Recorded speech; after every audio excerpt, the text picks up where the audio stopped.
नमस्कार, मेरा नाम डॉक्टर सुगंधा गुप्ता है और मैं एक मनोचिकित्सक यानी साइकियाट्रिस्ट हूँ। पिछले कुछ समय में हमने कई मानसिक रोगों के बारे में बात की। कुछ हमने अपने आसपास भी देखे, सुने, पढ़े। कोविड के बाद डिप्रेशन, एंजाइटी, इंसोम्निया, स्ट्रेस मानो आम बात हो गई है। लेकिन आज हम एक ऐसी बीमारी के बारे में बात करने जा रहे हैं जो शायद आप लोगों ने कम सुनी होगी, परंतु आसपास के लोगों में हो सकता है देखी जरूर हो। इस बीमारी का नाम है हाइपोकॉन्ड्रियासिस या सरल शब्दों में कहें तो रोग भ्रम। आइए जानें इसके लक्षण क्या हैं। तो रोग भ्रम या हाइपोकॉन्ड्रियासिस एक ऐसा मानसिक रोग होता है जिसमें व्यक्ति के मन में कोई ऐसा डर या भ्रम बैठ जाता है कि वो किसी बड़े लाइलाज रोग से पीड़ित है। ये कुछ भी हो सकता है, कैंसर, एड्स, ट्यूबरकुलोसिस जैसी कोई भी बीमारी। मरीज के मन में यह धारणा बैठ जाती है कि वो इस रोग से ग्रसित है। कई बार कई टेस्ट कराता है, कई डॉक्टरों को दिखाता है, कई बार जांचें कराता है, परंतु कुछ समय के लिए मन शांत होने के बावजूद वह फिर से इसी डर में घिरा रहता है।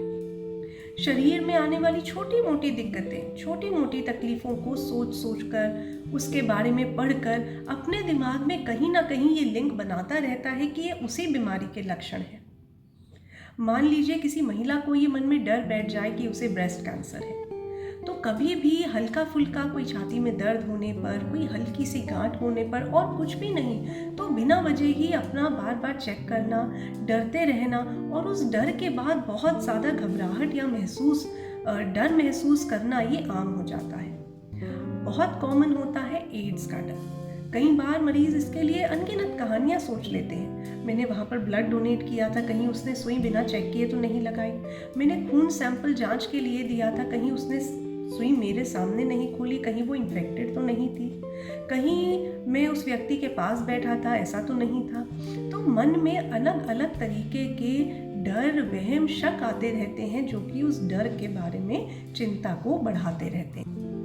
लेकिन बात यहीं खत्म नहीं होती है। ऐसे मरीजों का जीवन बहुत ही दुविधापूर्ण रहता है या संकटों से भरा रहता है। ये चिंता उन्हें अक्सर अंदर ही अंदर खाई जाती है, जिसकी वजह से वजन में कमी आना, शरीर में ताकत ना रहना, नींद ना आना, ये सारी दिक्कतें हो सकती हैं। ऐसे लोगों को पैसों का भी बहुत नुकसान होता है, क्योंकि कई महंगी जांचें वो बहुत बार कराते हैं, अलग अलग डॉक्टरों के पास जाते हैं। यदि एक डॉक्टर से उनको वो सहानुभूति नहीं मिलती है या वो बातें सुनने को नहीं मिलती जो वो चाहते हैं, या वो उनके भ्रम को झुठला देता है, तो नए डॉक्टरों के पास जाते रहते हैं। पैसे इसलिए भी खर्च होते हैं क्योंकि ये लोग कभी एक डॉक्टर को, कभी दूसरे डॉक्टर को, कभी कान से लेके समस्या को, कभी पेट से लेके समस्या को, कभी सर से लेके समस्या को अलग अलग डॉक्टरों को दिखाते रहते हैं। आमतौर पर ऐसे मरीज इलाज के लिए तब पहुंचते हैं जब वो और भी ज़्यादा डिप्रेशन या एंजाइटी डिसऑर्डर के शिकार बन जाते हैं। अलग थलग रहना, दुनिया से कट के रहना, खाना ना खाना, थकान महसूस करना, हर समय चिंता में, चिड़चिड़ापन, झुंझलाहट, काम में मन ना लगना, रोना, बार बार डर के मारे घर से बाहर ना निकलना, इस तरीके के लक्षण भी बहुत बार लेकर के मरीज डॉक्टर के पास पहुंचते हैं। अब बात करते हैं इलाज की। क्या इलाज संभव है? जी हाँ, इलाज बिल्कुल संभव है। कई मरीजों में तो कुछ रेगुलर काउंसलिंग सेशंस, जिनको कि CBT कॉग्निटिव बिहेवियर थेरेपी कहा जाता है, उसी से काफ़ी आराम आ जाता है। कई मरीजों को CBT के साथ साथ कुछ दवाइयों की भी ज़रूरत पड़ती है, जिससे कि उनके मन में बैठे हुए इस वहम को, इस भ्रम को, इस डर को कम किया जा सके। इन वहम के चलते जो उसके मन में सेकेंडरी डिप्रेशन आ गया है, एंजाइटी आ गई है, उसको ठीक किया जा सके। और इसके अलावा वो भ्रम को कैसे सामना कर सकता है, ये सब उसको काउंसलिंग के जरिए सिखाया जा सके। परिवार की सहानुभूति और साथ की भी बहुत ज़रूरत होती है, इसलिए काउंसलिंग में अक्सर उनके परिवारजनों को भी समझाया जाता है। कई बार परिवार के लोग भी ऐसे मरीजों से त्रस्त होकर के उन्हें कोई ऐसी बात बोल देते हैं जिससे वो लोग परेशान हो जाते हैं, आघात पहुंचता है उनको, और इसीलिए फैमिली मेम्बर्स को भी इस ट्रीटमेंट का एक हिस्सा बनाया जाता है।